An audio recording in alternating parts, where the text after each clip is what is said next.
So we're live? Okay. Tell me if we have any viewers out there.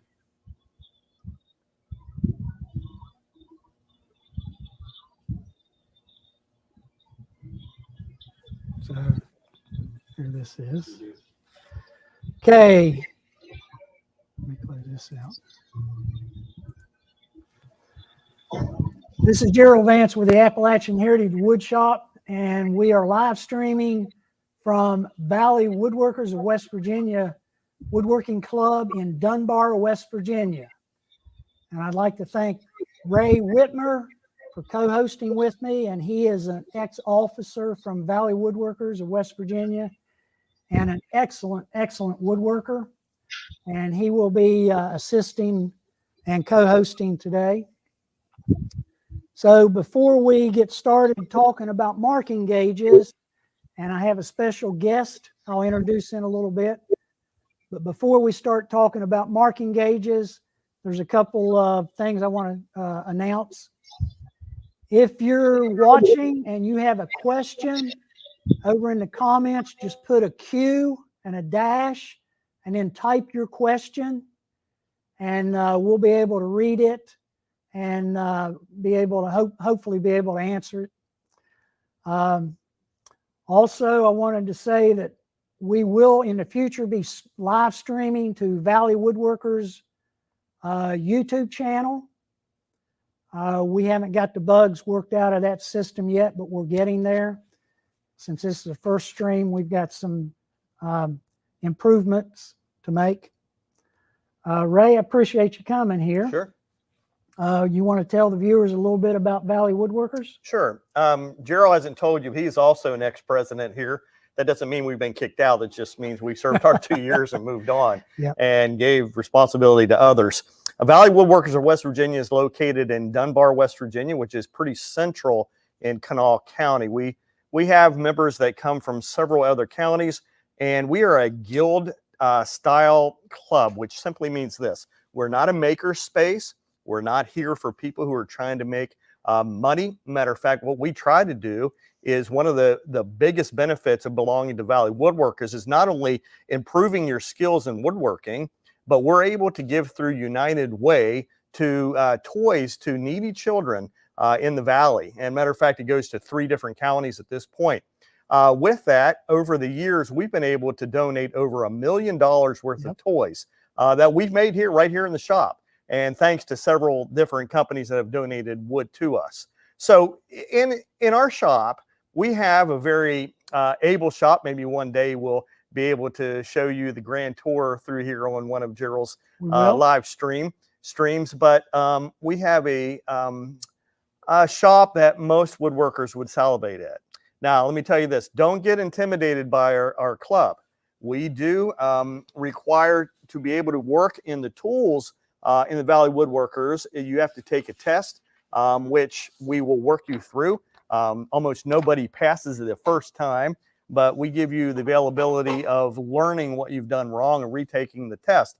And then once you become that, we call you what we call a dust maker. And so with that, you have the opportunity to come here, work in the club, and then we work on our own projects. We have open shops that you can use for whatever you'd like to do. And then we have designated times that we work on projects. There are club projects that are available that'll hone your skills to be able to be a better woodworker. And then there's opportunities to come into work for the toy projects as well. So with that said, we probably have, I don't know, probably bumping 80 or 90 members at this point. We are the largest woodworking club guild in the state of West Virginia. We have a sister turning club that operates with us as well.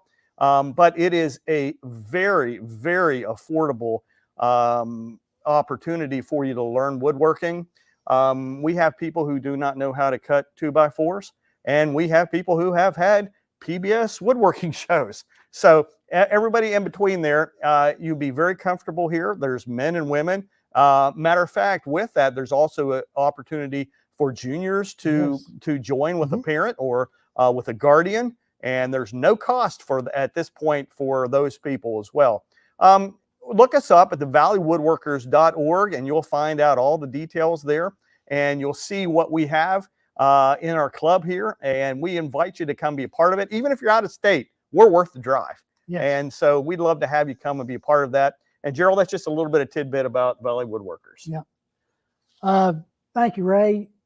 This live stream, Ray and I and some other people have decided that in the future, we will probably be doing the first Friday and the third Friday of the month. This is the first one, and it's in the summer. So we're doing this and testing the waters, and we'll be making some improvements as we get closer to the fall. But what I would like to do is tell you all some of the items we have scheduled for live stream. Ray, I think we got some scheduled here for Valley Woodworkers. Sure. Let me talk about it just a second. Sure. Our vice president, Brandon Porter, is one of the things that he does is he addresses our field trips and then our tours as well. We've been to the woodpeckers plant. We've been several different places. And on the 19th of July, they're going to be on a field trip, and Brandon is going to share the information on the trip from the site. And he'll tell you more about that. They're going to see how whiskey barrels are built and made, and you want to be a part of that. And then also we're going to have just a minute, right? Actually, the field trip, I believe, is the weekend before that, like 12th. Oh, okay. Okay. But, so it won't be live. We will be videoing that. Okay. And then Brandon will be there to talk about it and show videos from that. So anybody that cannot attend will be able to see that, and it'll be almost as good as good. Okay, good. Then on the 2nd of August, I guess, we're going to come back and give you a tour of our shop. Yeah. And when we say a tour of our shop, we'll show you the nitty gritty and all that you can do here that you wouldn't begin to have in your own home shop. That'll be on the 2nd. And then the 16th, then we will have some special woodworking clubs, others that do the same thing that we do. And they're going to show some of their expertise through their clubs as well. We will have 3 woodworking clubs from North Carolina, 2 woodworking clubs from Chicago, and I'm still trying to get a hold of an individual from SAPFAM. So there'll be a wide range of woodworking clubs. So you'll be able to see how the various woodworking clubs operate, and hopefully the woodworking clubs can learn from each other. Right. So that'll be an interesting Absolutely. one.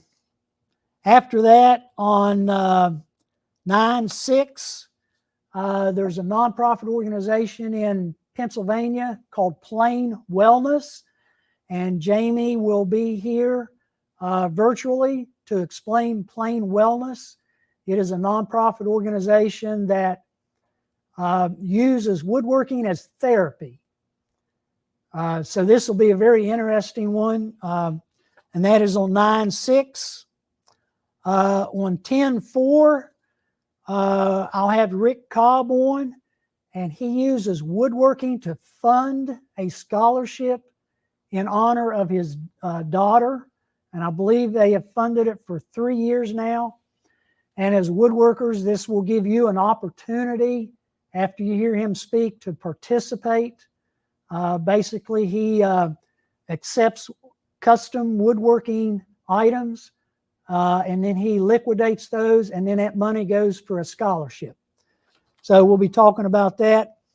And our woodworking clubs have been down to Klingspor, haven't they? We have. Okay, Mike Ziegler from Klingspor has agreed to be a guest, and he will be on right before they have their woodworking extravaganza, which is in October. So he'll be here, I believe, October 18th. And one that I'm looking forward to, November 1st, I've got a very, very good woodworker from Georgia. Brian will be here. He has a very unique Moxon vise. And several years ago, Ray, do you remember our club made Moxon vices? I do. And I'll be getting some of the woodworkers from our club to send in pictures of the Moxon vices that they made. That's been some time ago. It has been. It's been quite a while.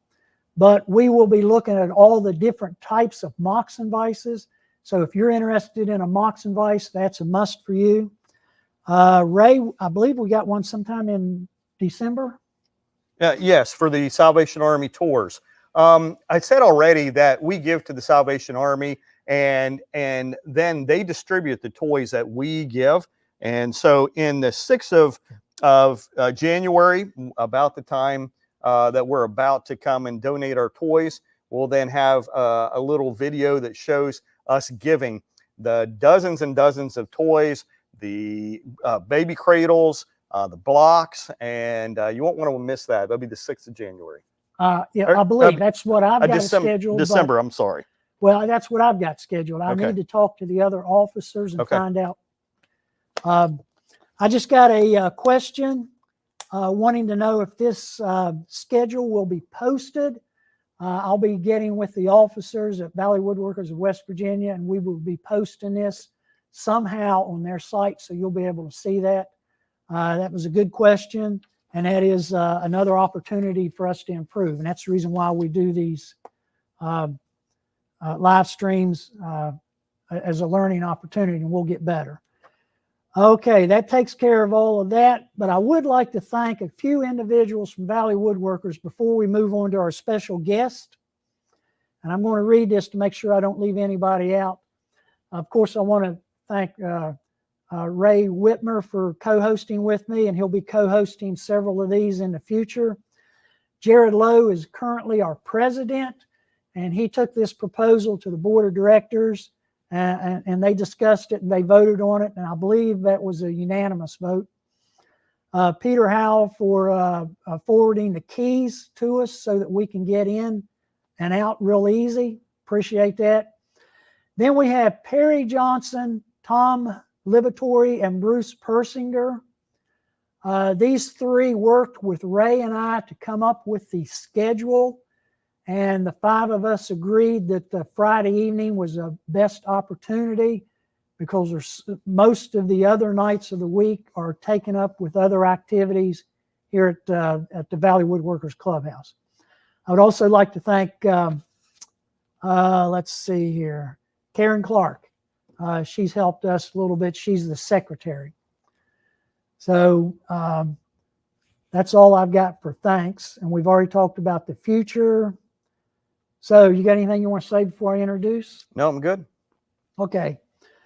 But we're going to talk about marking gauges. But before I do, I want to introduce our special guest tonight. He's a friend of mine, and I have known him for probably, I'm guessing, maybe 12 years. Our paths have crossed in the past. Chad Stanton of Stanton Fine Furniture. He is from Toledo, Ohio.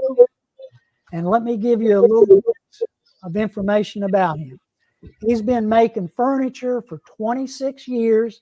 I encourage you to go to his website and look at some of the high-end heirloom quality furniture that he makes. He was a contributing editor for American Woodworker magazine. He's authored a book called I Can Do That. He has been a contributing editor for Popular Woodworking magazine for 3 years. He hosted a video series for Popular Woodworking magazine called I Can Do That, and that's where he demonstrated how you can make some woodworking items with minimal tools. And let's see, he also hosted Helping You Make Woodwork for Woodcraft for 1 year. He's been a guest on the American Wood Shop, which is on PBS that's been on PBS for 30 some years. He's a speaker at a lot of woodworking events, clubs, organizations, and he's taught at different entities. So he's a very, very well-known woodworker. So I'd like to introduce Chad Stanton. Chad, thanks for coming on for this initial live stream. Thank you so much for having me, especially on your guys' first podcast here. To anyone that's watching this and that's new, I just want to say real quick, listening to all the things that your club offers, it's such a wonderful experience for someone to be a member of such a club. The reason I say that is because I know a lot of people are learning things online with YouTube videos and so on, but they don't get that camaraderie that you get in a club. You also don't get, when you learn from a video, you don't know if your positioning or something is wrong. And so if you're working on a project with a more skilled woodworker next to you there in the club, they can give you tips on how to properly stand or align yourself so your results come out better. Something you just can't get from a book or from a video. So I just really want to commend what you guys are doing here to promote your club. Absolutely. Thank you, Chad. So tonight's focus is going to be on mortising gauges. And before we start, want to ask, what is the purpose of a marking gauge? Chad, can you tell us what the purpose of a marking gauge is? Well, I would say it's just to, especially for myself, use it to establish a reference line for whether it's something that's going to be cut or notched or just something that I have to maybe place an aligning or a joining board to so I can get it to line up properly. So it's just another means of being more precise and accurate. And they'll find if they use a marking gauge, it works way better than trying to use like a ruler and a straight edge. It's much, much more precise because it follows the edge of your board. One of the things I learned when I was in school and got my degree, one of the things I learned was anytime you measure, you're introducing 3 opportunities to make a mistake. It does not matter what units you use to measure. It doesn't matter what instrument you use to measure, whether it be a tape measure, a folding rule, a steel rule, none of that measures. When you initially measure, you can read the numbers wrong. Then when you take that over and transpose that onto your board, you can actually read it wrong again, and then you mark. And then when you cut to that mark, there's your 3rd opportunity to make a mistake. So a marking gauge eliminates all of those opportunities to make a mistake. And there's 3 different types of marking gauges. You have the kind that have the pin, you have the kind that has the knife, and you have the kind that has a wheel. And you have 3 different styles, and that would be a marking gauge, a mortising gauge, and a panel gauge. So that's predominantly the 3 types. If any of you are watching and you know of any other type of gauge, put it in the comments and we'll pick up on it. Good. And again, if you've got a question, put a Q there and then type in your question. So I'm going to ask Ray to go first and tell us about the marking gauge that uses a wheel to mark with. Okay. I'm not going to pretend I'm to the excellence of Jerill and of Chad, but some of you know that using a marking knife such as this gives you such a finer line than just, say, a mechanical pencil. A mechanical pencil, which this is a gear, a graph gear, which many people use, this is a 0.5 millimeter. And they go as, am I going to turn wrong? Oh, this way. Horizontal. Okay. There you go. There you go. They go as fine as 3. When they get to 3, they get so tiny they're easy to break off. However, when you use a marking gauge, you go from 0.5 to 0.1, and it is so much finer. So with a marking knife, it is much finer. And so I took a tour through the Cadillac plant years ago, and I asked the question as a teenager, what's the difference between a Chevrolet and a Cadillac? And the man looked at me and he said, it's simple, son. It just is the insistency on excellence. And so as we look at this, here's what I'm telling you is that why does it matter the difference between a mark that is 0.5 or a mark that is 0.1? Well, that insistence on excellency. So I'm going to talk about the wheel for just a minute. This is a simple Veritas right here. And this is a wheel. Now, there's 2 things that I don't like about this particular one. One is there's no fine micro adjustment. You have to just loosen the wheel and slide it up and down. The second thing is if you can see that the wheel doesn't sit inside flat in this circle. And so with that said, this is a good marking gauge, an accurate marking gauge, but there's two things that I don't like about it. Now, I'm going to show you, here's a homemade one that Jerill had somebody make for him. And it's a fine marking gauge.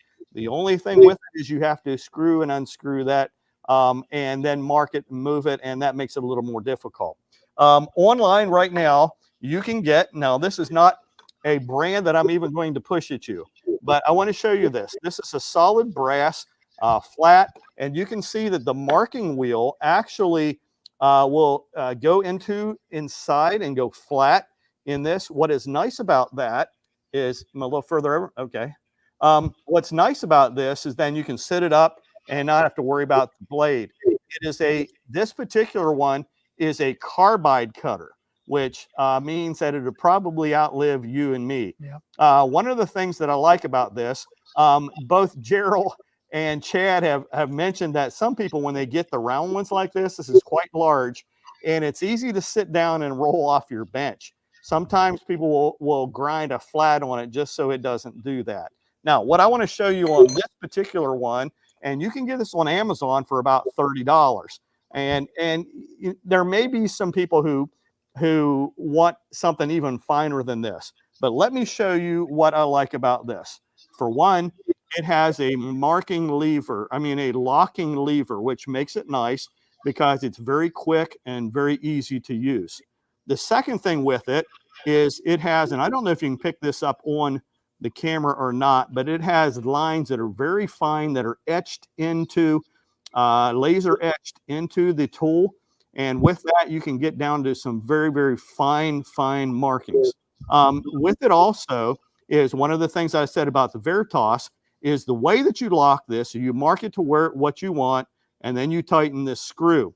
After you tighten the screw, then if you want to just change it ever so slightly, this is a micro adjustment.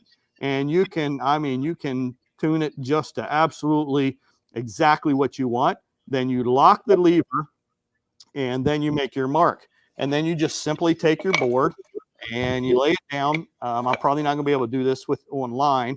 And then you mark across it. And it puts a very, very fine line in it. And what I like about the wheel in this is that you don't have to worry or guess where it's going to be. Once you mark, as you said, with a marking gauge, then you take a lot of the play, a lot of the guesswork out of it. And so this is my preferred. I know both of those guys are going to tell you some differences in their preferences, but this is what I like to use, Jerill, for a marking gauge, and it works well for me. Okay, let's put that right here, right? Okay. And one of the big benefits of this type is you can loosen the lock and raise your base to the board and let your cutter wheel rest on the bench. And that is set the exact depth. Correct. And if you want it to be stronger, put a piece of tape or a business card or a playing card here, and it'll get you that much thickness, thicker than what you want. Very good, Ray. I'm going to talk about the ones with a pin. I've got the real old one here. The first one I ever got was like this, which is an old Stanley. And as you can see, it has a pin on it. Some people call it a nail. Some people call it a brad. These old ones were actually fairly large. You can see it's got a wooden knob, and the head moves up and down, and you just have to set it manually. Now, for all marking gauges, there's only three parts: your beam, your head or your headstock, and your cutter or your scribe or your knife in the end of it. So Tighten knob. it just tightens like that. It's pretty good. Well, it seems like the fourth part is what I was saying. Well, that's part of the headstock. Okay, all right. I have one exactly like it, Jerill. Yeah. This is a newer one. with the plastic. And a lot of people see these, think these are very, very old, and they're not. Some of these are very modern. These were commonly made out of beech wood. But what I wanted to show you here is one, and it has a very, very fine, very, very fine point on it. So it's a lot finer than the old ones are. And of course, this one's got the micro adjust on the back. And it's got a single marking scribe on the bottom and a double on the, which is adjustable for the mortising. So these ones are really good, but I'm kind of like Ray. I prefer the wheel marks. So, Chad, are you there? I am here. Hey, you want to talk about the marking gauges you've got? Sure. So just like both of you, I have all three types. The ones that, and I'll just clarify on this, that because I'm sure someone's going to out there ask which one is better, the pin, the wheel, or the one that I'm going to talk about here, which is the knife.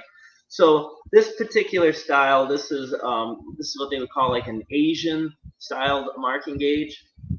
This particular one has two cutters in it, and so this would be for making a mortise marking gauge. However, I don't like using it for that because you can see that each one of the knives, they're staggered. So when you make your lines on your board, one line is going to be longer than the other.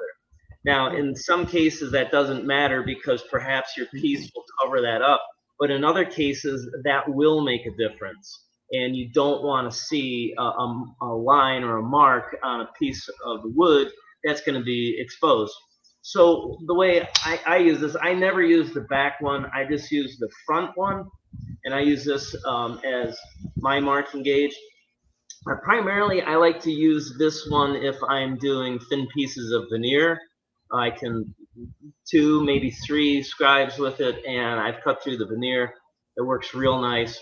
Also, too, if I'm going, say, across the grain on it, it does a nice job of cutting the fibers on the face of the wood versus, say, like a pin one where the pin might be a little bit more aggressive and tear those fibers a little bit more. However, the downside with a knife marking gauge is if I'm going with the grain, if your piece of wood has a lot of varying grain to it, and especially woods that have a lot of early and late grain, oak, some pine, sassafras, that blade can start riding in that grain and actually pull you away from the edge. So I think each marking gauge has its place for the particular step that you're doing on your project. Anything else you would like me to share about the knife gauge? There is one thing I didn't mention. Some of the marking gauges on the beam is solid wood, and some of them will have a brass inlay in it. And that's important because if it is wood only, your locking mechanism will go down and crush the fibers in the wood beam, and you'll end up with a series of divots. And then before long, it'll be very difficult to get it at an exact location and keep it there. Which is exactly what I got in this one. Yeah. Exactly what you're talking about. And if you have one that's got the metal on it, then the locking mechanism grabs a hold of the metal and it doesn't indent the wood. It's also not a bad idea to have several marking gauges, because especially if I'm working on a project, I might be using that same dimension over and over again, but on different places. And so I might have 2 or 3 marking gauges that I constantly keep set just set them to the side, so I don't have to keep going back and resetting a marking gauge. Marking gauges don't cost much, and as you can see, there's several varieties of them, so it's worth having at least 3 or 4 in your collection. That's a good point, Chad. It's also something you can make fairly easy. Yeah, why don't you talk about that in a minute? Well, we're going to talk about that in a minute. Okay. I want to ask Chad a question first. Chad, do you have a mortising gauge there? I do. I have several different types. Can you show how to set a mortising gauge? Sure. With the mortising chisel? Yeah. So it's going to depend on your style. So I have here one that's got the 2 pins that Ray had. So typically what I'll do is I will move the head out of the way, and then when I bring my mortising chisel in, this is kind of difficult to show, but I'm going to set the pins one of 2 ways, and this is kind of a preference. You can set the pins so that they go on just the outside of your mortising chisel, or some like to set the pins where it rides exactly on the same edge of it. So what I usually like to do is I will stake this into a piece of scrap wood, so I know exactly the size that the chisel is going to make, and then I will then use my mortising gauge and set the pins to that. Then the last thing I do is after I got the pins the right distance, the last thing then I do is I move the head to where I want the lines to be scribed. That's very practical. Yeah. The way I set mine is a little different than the way you set yours. I set mine with the mortising chisel between the 2 pins. So the pins are actually slightly wider than the mortising chisel. But then it gives me a little bit of area to clean up when I'm done. It's just a matter of personal preference. Neither one is wrong. It's just what you get used to. Exactly. And I think that's the great thing about woodworking, and again, having these clubs, is if you're watching a video online or if you're reading someone's book and they're going to tell you their way, some people kind of get locked into it, like that's exactly how it has to be done. No, there's a whole bunch of ways of accomplishing what you need to do. I think the best thing to do is to get this information, learn these various ways, try the methods, and find the one that works best for you. Exactly. Yeah. Chad, do you have a panel gauge? Ray and I do not have a panel gauge. I don't have a panel gauge, but I did have one other mortising gauge to show you. Sure. And this is an older Stanley one. This is a Stanley, I think it's a 98. And this is the wheel type on it. And it has these 2 lock screws that I can adjust these rods for mortise. But again, this is just like that Asian style one. I don't prefer it because the wheels aren't in line like we had with the pins. They're offset. So again, I run into the same problem. But yeah, there's a whole bunch of variety types that you can have. As you brought out the panel gauge, a panel gauge would be if your markings for, like, you're making some raised panels on a cabinet door, and so that the slope that you would have for the raised panel part is probably going to exceed most of your marking gauges, the width. So the panel gauge would have a much longer beam to it, and then the head on it, it's much larger. It has a lot more of a head that can register.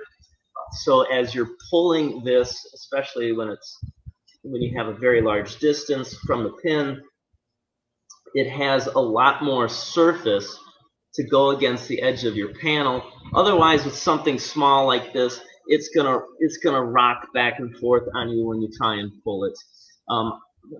Jerill and I, we both have talked about this. Neither one of us have one, because we have our own methods for making raised panels, and we found that we personally don't need one. But if you're doing them by hand, which I've done some small ones, by hand, it would be definitely a tool that you would want in your collection. Most panel gauges also on the head, which as you said is a lot wider, it has a rabbited edge on it, and that helps you keep a reference on the end of your board. But I'm like you, I've never had the need for one. I've got other ways of doing it. So do we have any questions or anything? If not, let's talk about maintenance, and then we'll talk about how to make a marking gauge. So how do you maintain your gauges, Chad? That's a great question. So it's on a lot of my tools, I do kind of a mixture of some wax, some boiled linseed oil, and a little bit of hand soap. And so I can use that on a lot of the surfaces, a lot of tools that just have the wood in them. That way I can keep them from drying out, and it also gives it a little bit of lubricant. And the nice thing about it is that boiled linseed oil mix in it. If you have one you're trying to clean up, it'll get some of that dirt, grease, and grime out of there as well. So what's the purpose of the soap? Because I've never heard of that. The soap, it just helps thin it down, and again acts as a lubricant. I learned that from one of the editors at the magazine, Tom Casper. It was his secret sauce formula. So yeah, I just thought it was an interesting little twist that he would add to it. I use a wax oil mixture on just about all my tools. That works good. Yeah. Any other maintenance? Sharpening the knives, the wheels. I think you mentioned earlier that they're not worth sharpening. You just dispose of them and put a new wheel on.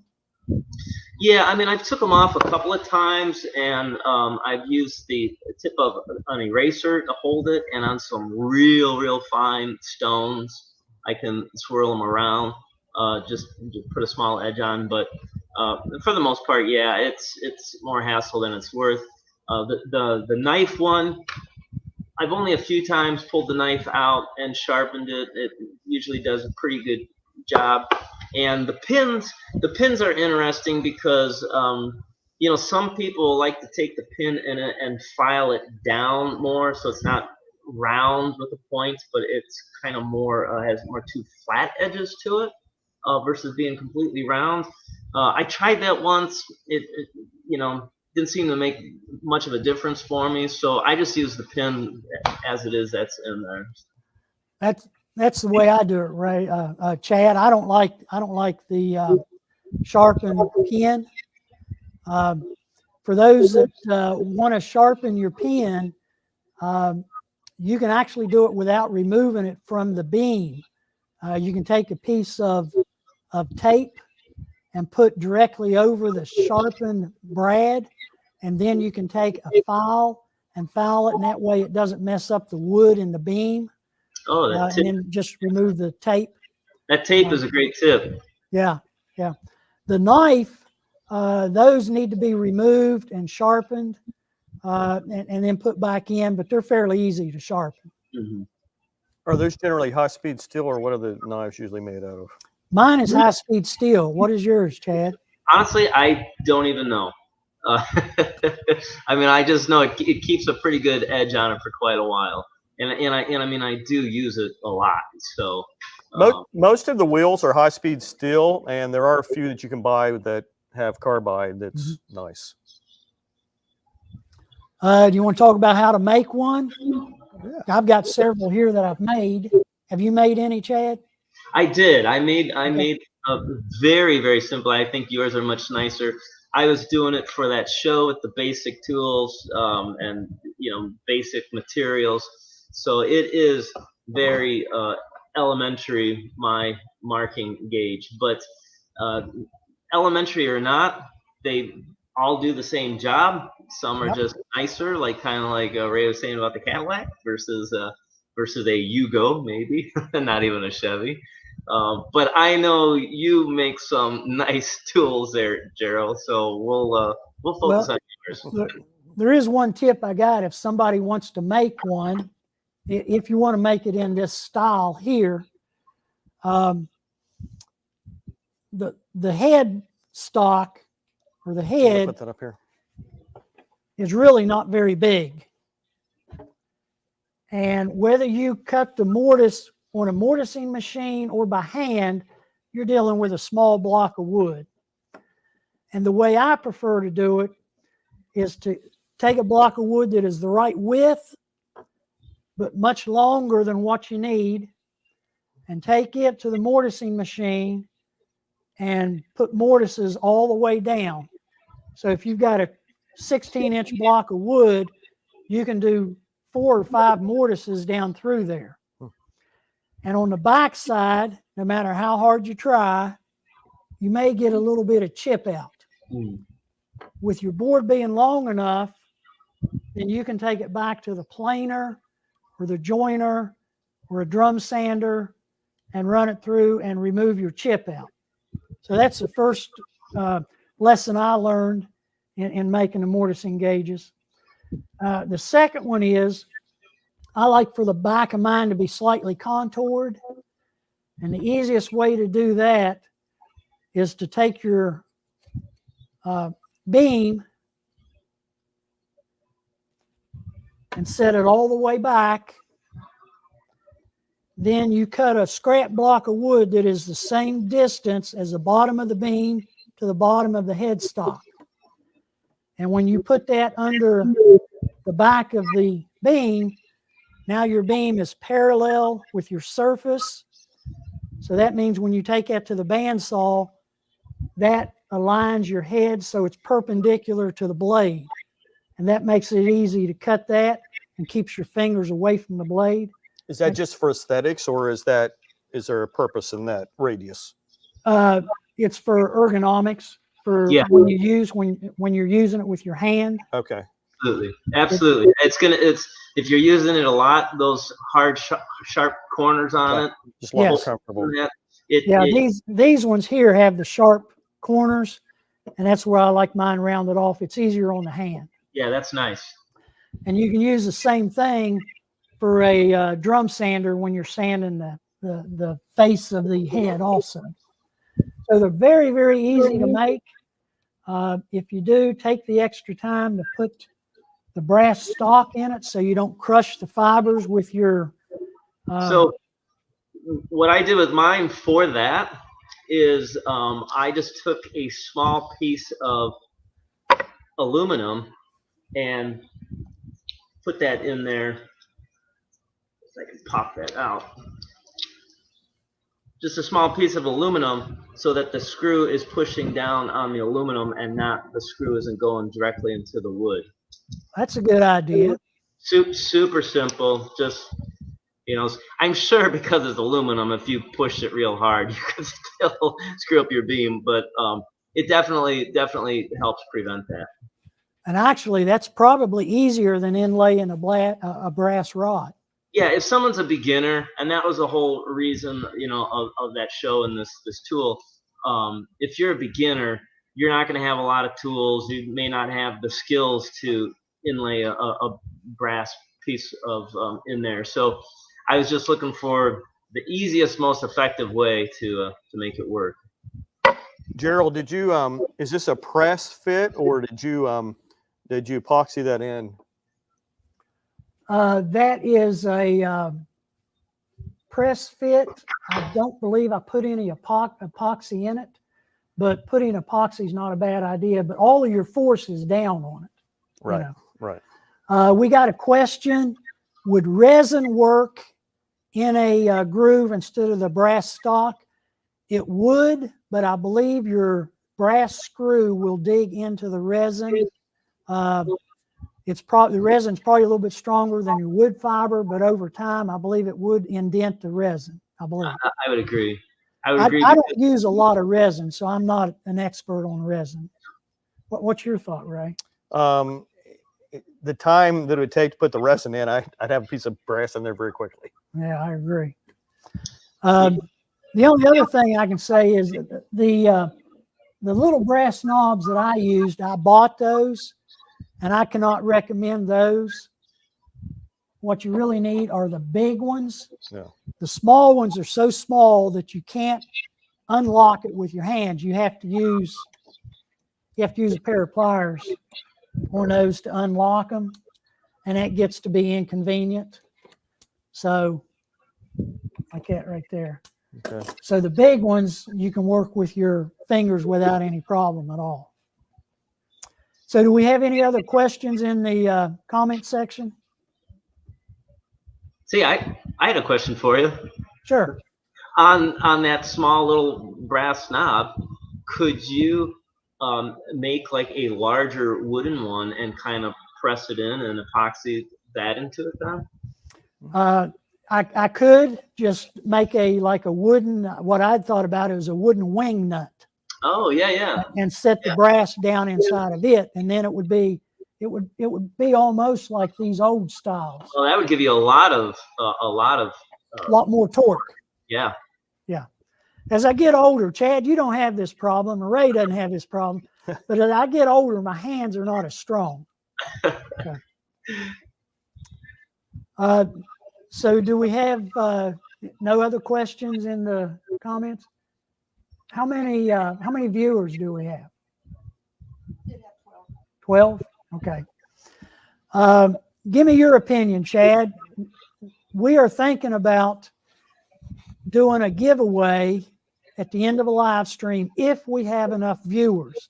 So the question to you is, what do you think is a high enough number of viewers to justify giving away a gift? Wow, that's hard. That's a good question, but that's hard because obviously you're starting out and growing a fan base. It takes time, and also too, your members have to learn about this stream too, right? Because this is brand new. They're used to coming to the club, and now they have this additional learning feature. So I'd say that's a hard number to do, but I do think the giveaways are good because that will do two things. I think that's going to encourage people to remember and to tune in, and also too, if you're giving something away that's a tool or some kind of learning means, that'll just help grow their knowledge for woodworking. So that's. I can't really say a fair number on that, but that's a really good question. You got a number in mind, Ray? No, I'd say get a donator, somebody that's going to donate an object and give it away. I was thinking if we had either 20 or 25 viewers, then we'd give something away. Chad, I would like to purchase one of your books. What is it? I Can Do That, correct? Yeah. So yeah. Can I buy it directly from you and have you sign it? Well, you can. I'll tell you what. I can just give it to you there, Jerill. You and I have gone back a long ways. There's your first giveaway. Yeah, and as you know, woodworking is really not about the money, which is what I think a lot of beginners, younger beginners especially, tend to kind of like lean towards. They go, oh, I made my first cutting board and my neighbors love it, my family loves it, I think I could sell these and make money. And that's the quickest way to lose interest in woodworking. Absolutely. If you're doing it just to focus on the financial end, you're not really going to learn all the wonderful things that come with this craft. And that's one of the things I call this. I don't call this my job. I call it my craft. And I'm very fortunate to make enough money to make a living. But you're not going to get rich at doing this. But yeah, I'd be happy to send you the book. And this book is perfect for the beginner because it's you're using what I would call carpentry tools, circular saw, jigsaw, maybe you get a miter saw in there. So you don't need to have the big bandsaw, joiner, surface planer. And there's 20 projects in this book. They're all made with materials that you can walk right out of the big box store with, 1x, 2x, some plywood. So you don't have to go to a specialty lumber place or anything. And literally you could build these over the weekend. And most of all, what I'm really, really proud of these projects are, they're nice looking pieces of furniture. They're not some clunky thing that's just a bunch of 4x4s with nails driven into it. They're really nice pieces, and some of the folks who have come over to my house, they're like, oh, I really like that rocking chair, and I laugh because it's like one of my, in my mind, my more simple pieces. But I think this would just be a great stepping stone for someone to starting out, or even if they're kind of intermediate. There's some really good ideas in it that I think people would enjoy. Chad, I appreciate that. Since we don't have any more questions, you got anything you want to say, Ray, before we? No, thanks for letting me be a part, Jerill. Okay. Chad, I really appreciate you tuning in and helping us explain marking gauges. Absolutely. So for all you viewers out there, I appreciate you watching. The next live stream will be July 19th. That's a Friday, and it'll be 8 p.m. So be sure and tune in then if you can. So we'll see you on the next one. And we'll try to get this posted on the Valley Woodworkers website in the meantime. Yes. Thank you.